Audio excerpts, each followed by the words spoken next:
So I was climbing that hill, and I got to the top. I had my tons of grenades in my hand, you know. There wasn't anyone there. I was just looking down, and I was like, really? So I just started pulling the pins, and I just started throwing all these grenades, and I crawled down the hill, and they just started going off all over the place. You know, I was already up there. And I climbed back up, and I heard the screaming, and I looked to my left, and it was about 25 feet away is where the enemy was. So yeah, they started shooting at us. I took off. They killed all my men, though. I got away. But so next time, you know, just like when you're crossing the road, look left, look right. It's a lesson we all learn. Hey, welcome back to the channel. I'm Kris. This is Revolutionary War Animated Battle Map. Now this is focusing on the southern part, even though the Lexington Concord. This is the American Battlefield Trust. I've done a lot of foreign stuff, wars, and so on and so forth. And this is my way to see if you know, you're still interested in stuff. This is American Revolutionary War. I want to get to the British Civil War too. I want to do that, but I want to kind of jump over and do this. Some of my subscribers would like to see some American stuff. I've been on a foreign voyage for a while, so I'm going to cover this one. I'm going to do the Civil War next, and then I don't know what I'm going to do all tonight, but I'm going to get a couple of these done. So let's just go ahead and jump into it. Get your soda, get your alcohol, get your pretzels, get your horseradish mustard or your dill pickle mustard, and you'll be just like me. Snack accordingly, and let's get into this.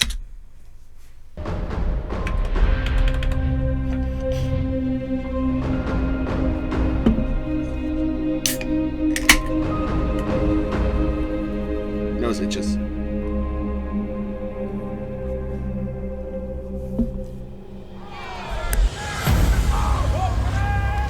April 19th, 1775.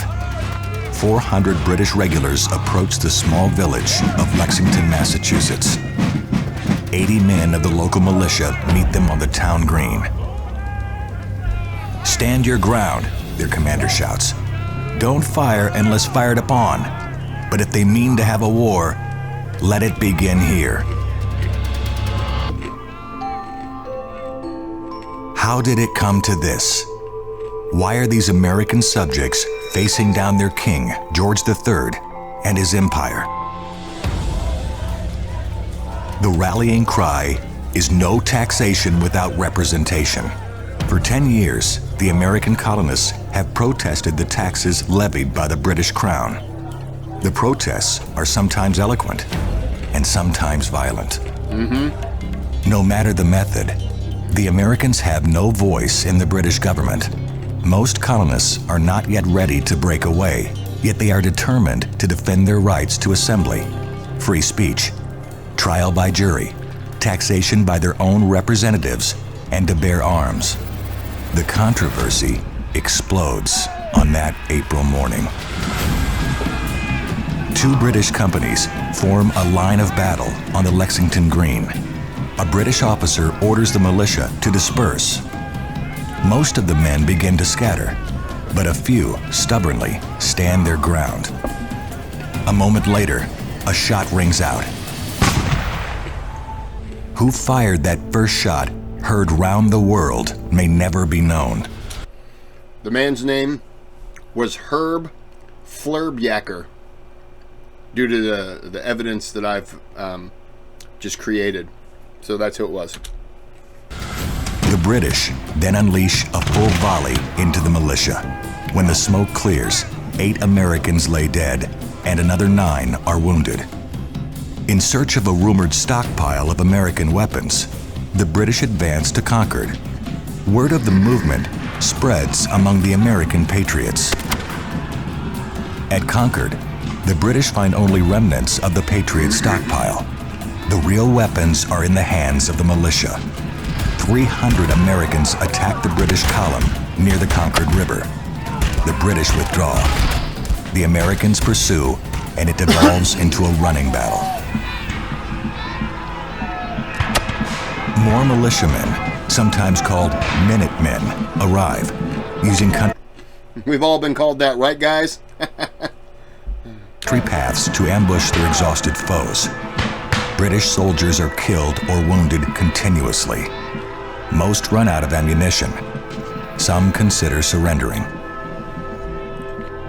The British limp back into Boston, having lost nearly 300 men. Almost miraculously, the American patriots win their first battle. But the revolution has only just begun. Wow. Within weeks, Boston is surrounded by an army of New England militia. As news of the first victory spreads, other Americans take action. In May, a group of men who call themselves the Green Mountain Boys seize Fort Ticonderoga in upstate New York. Ethan Allen's boys. In June, the British attack an American position near Boston, a rise known to the locals as Bunker Hill. As the Redcoat battle lines approach, an American commander tells his men not to fire until you see the whites of their eyes. The British are slaughtered. I think that was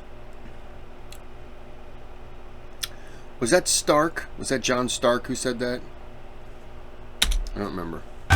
Although the British capture the hill, American morale rises as British morale plummets. Despite these early successes, American leaders know that they will need more than an enthusiastic militia to win the conflict. The Continental Congress, in session in Philadelphia, creates the Continental Army and appoints George Washington, a member of the Virginia delegation, to lead it. Washington rushes to join the army at Cambridge, Massachusetts, telling Congress that he will need heavy artillery to drive the British out of Boston.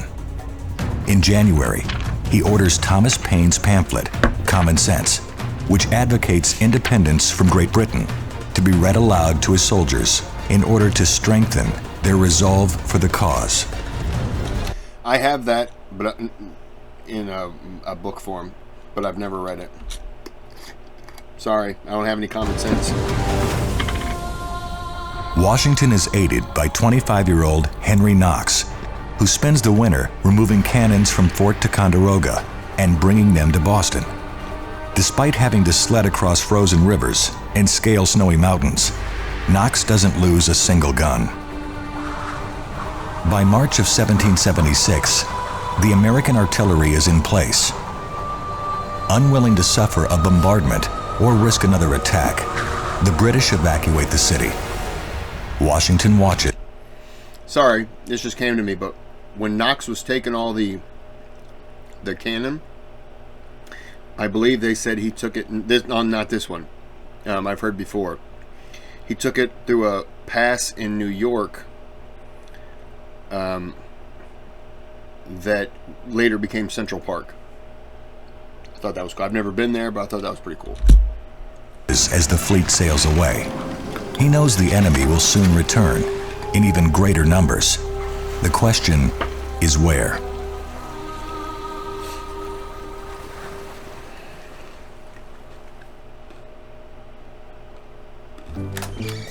If you shop at Walmart, you get it. You know how to spend a little less to get a little more. Sorry, I can't do to make anything. life a little better. All right, come on. Pull-ups refastenable sides help twirl time last longer. I'm a baby now. Good for you.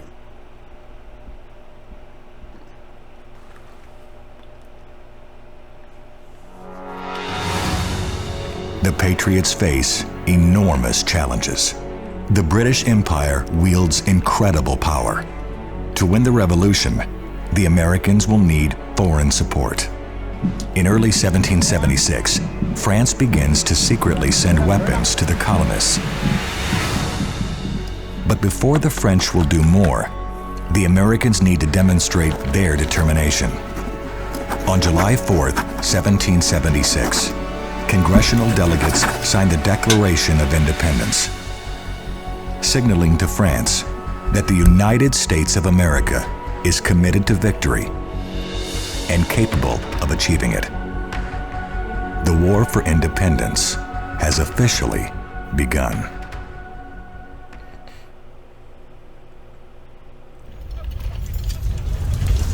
Washington moves the Continental Army from Boston to New York, anticipating a British attack.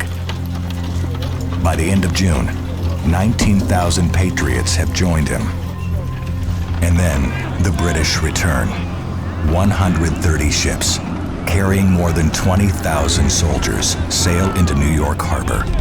One amazed American exclaims that all of London is afloat. August 22nd, the British land on Long Island, sweeping aside the American defenders at the Battle of Brooklyn. Washington skillfully retreats across Manhattan to Harlem Heights. In September, the British land on Lower Manhattan and capture the city, then dislodge the Americans from the defenses on Harlem Heights. Washington retreats again. Part of the army withdraws north to White Plains, while another occupies a strong position astride the Hudson at Forts Washington and Lee. William Howe, the British commander, defeats Washington at the Battle of White Plains on October 28th. In November, he decides to remove the threat to his rear at Forts Washington and Lee. The Battle of Fort Washington is a disaster. 3,000 Americans are overwhelmed and captured by the British assault. 4 days later, the British cross the Hudson and capture Fort Lee. Washington's army is reduced to but a few thousand men. With morale low and enlistment set to expire, he retreats across New Jersey into Pennsylvania. All that is stopping the British is the Delaware River and the coming winter. Convinced the rebels are all but defeated, the British spread out in numerous outposts throughout New Jersey. Washington must rekindle his army's confidence. He tells his men that if you will consent to stay only 1 month longer, you will render that service to the cause of liberty and to your country, which you probably never can do under any other circumstances. Let me ask you something. You're a soldier. Washington just gave you that speech. All hope looks to be lost. You sticking around and saying, I want a country? You giving up?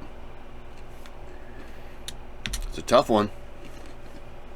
Thomas Paine writes a second pamphlet, The American Crisis, which circulates around campfires and steals the resolve of the patriots.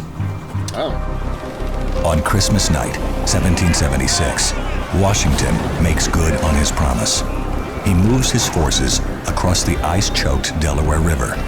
It is a desperate and dangerous maneuver, but it works. His men gather on the opposite bank, and Washington launches a surprise attack on Trenton, New Jersey. The Battle of Trenton is a stirring American victory. Nearly 1,000 Hessians are captured, along with 6 cannons and enough supplies to outfit several American brigades. 7 days later, Washington presses his advantage, outmaneuvering the main British army and striking the garrison at Princeton. He wins another victory and captures nearly 200 British regulars.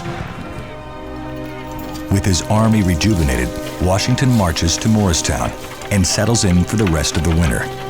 There is almost constant skirmishing between patriots and British foraging parties, forcing the New York City British-controlled garrison to rely on supplies brought by sea.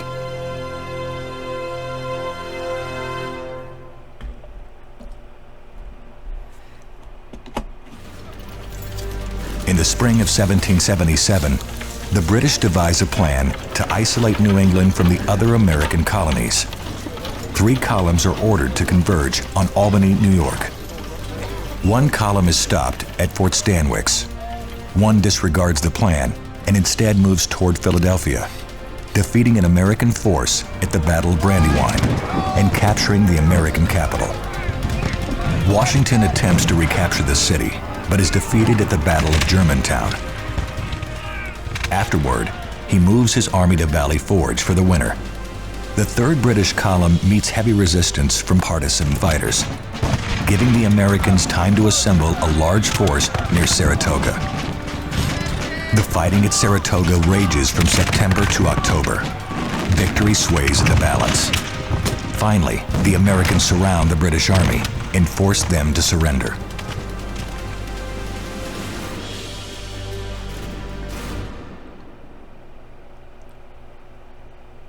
Discover Werther's original caramel popcorn.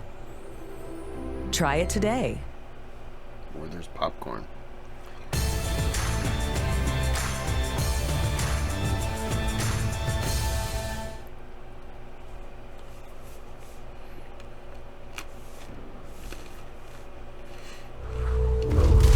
The Continental Army suffers through a brutal winter at Valley Forge, but holds together.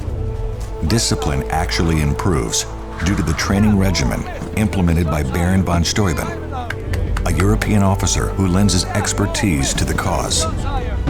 It is one of the war's greatest displays of American determination.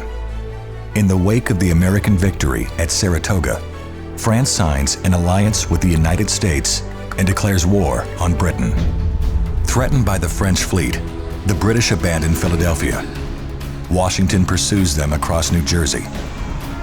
On June 28th, Washington attacks a British rearguard at Monmouth, New Jersey. Although the battle is inconclusive, the winter training at Valley Forge has paid off. The Continentals had stood firm against British regulars who continue their movement to New York.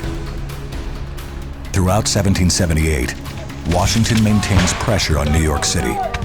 The countryside between the armies becomes a no-man's land of spies, foraging parties, and skirmishes. Unable to make headway in the Northeast, British strategists shift their focus to the southern colonies, where a guerrilla war had raged since 1775. They are banking on the support of Southern loyalists. In December, the British establish a foothold by capturing Savannah, Georgia. Months later, French troops join the Americans in an attempt to recapture Savannah. But the Allies suffer severe losses and are unable to retake the city.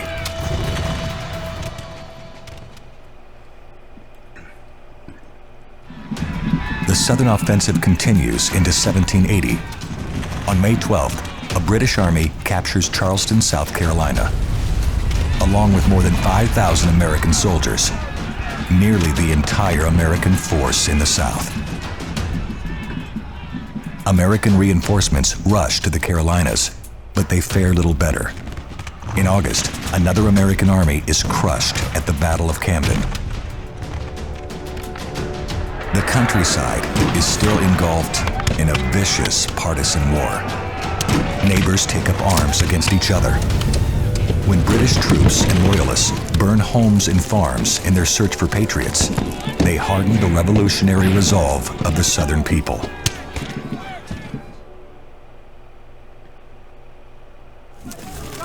In October, a force of more than 1,000 British loyalists is annihilated at the Battle of Kings Mountain.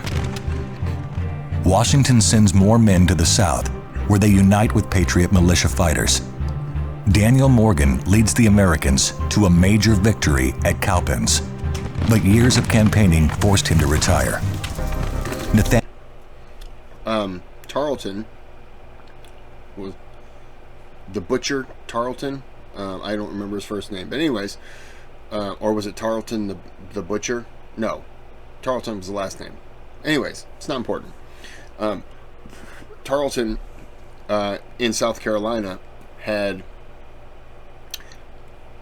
a battle in or around I'm gonna pronounce it wrong, but I think it's Waxhaw, South Carolina, and that is where a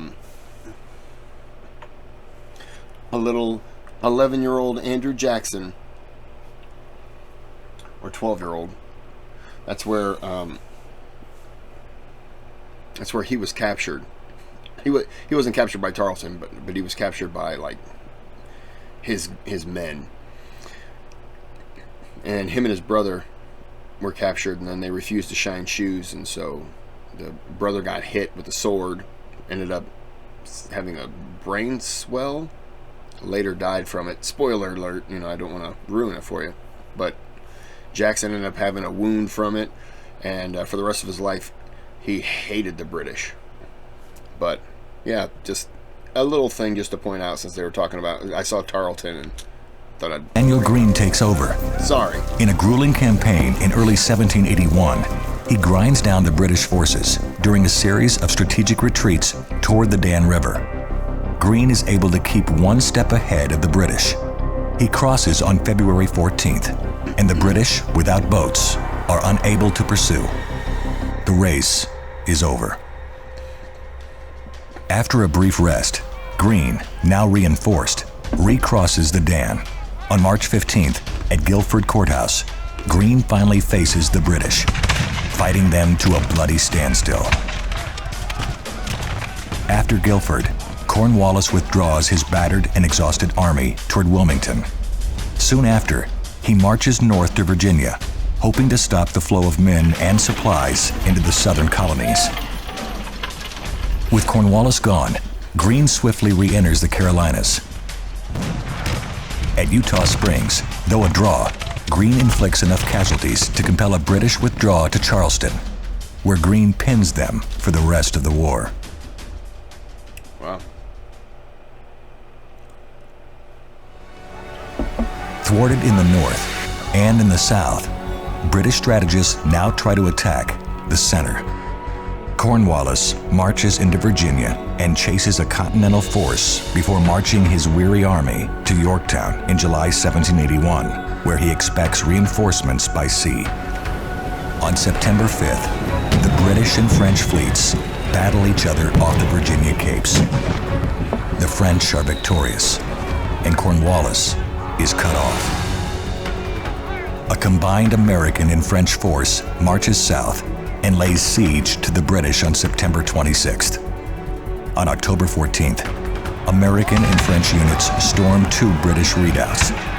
Cornwallis realizes that there will be no reinforcements, no escape. I wonder what went through his mind once the realization hit of, this is it. I've just lost to farmers. Surrenders. More than 8,000 soldiers, about 1/4 of all British troops in the United States, are taken prisoner. Wow.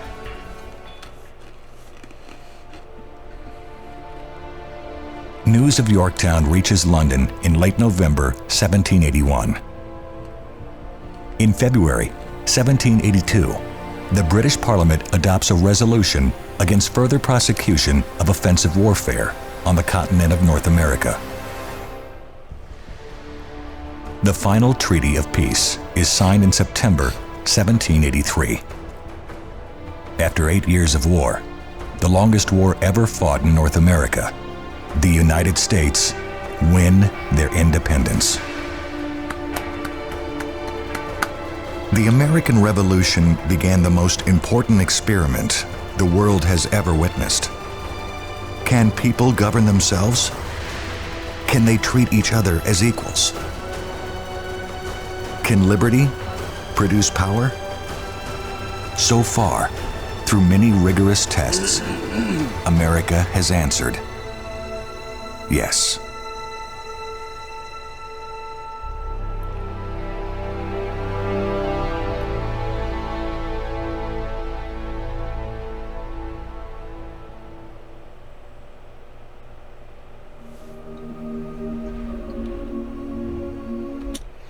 American Battlefield Trust.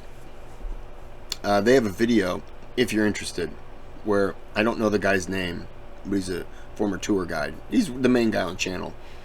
And he does this drive-through tour of Gettysburg. It's like a 2-hour some video. I just sat there in awe. That was the first video I ever saw, because I've been to Gettysburg. I didn't give it enough time, and he just takes you around everywhere. Drove to the park. It was an amazing video. Yeah, this is a good one.